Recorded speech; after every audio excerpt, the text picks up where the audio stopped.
શહેરના કરચલિયાપરા વિસ્તારમાં રહેતા પરિવાર ઉપર 4 જણાએ કર્યો હુમલો. પરિવાર દ્વારા ફરિયાદ નોંધાવવામાં આવી.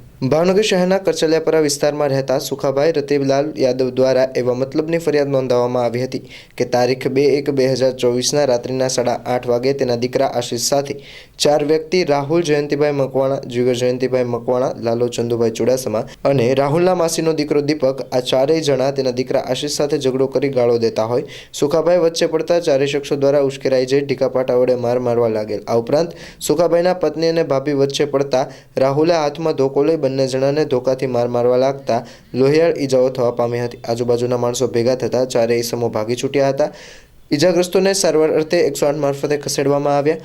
બનાવનું કારણ પરમ દિવસે રાત્રે રાહુલ તેના ભાઈબંધ સાથે ઝઘડો કરી સુખાભાઈના ઘર પાસે ગાળો બોલતો હોય, જેથી તેને ટપારી ત્યાંથી જતા રહેવા જણાવતા આ ઘટના બનવા પામી હતી. પોલીસ દ્વારા આ ચારેય આરોપી રાહુલ જયંતિભાઈ મકવાણા, જીગર જયંતિભાઈ મકવાણા, લાલો ચંદુભાઈ ચુડાસમા અને રાહુલના માસીનો દીકરો દીપક, આ ચારેય વિરુદ્ધ ફરિયાદ નોંધવામાં આવી અને વધુ તપાસ હાથ ધરી છે.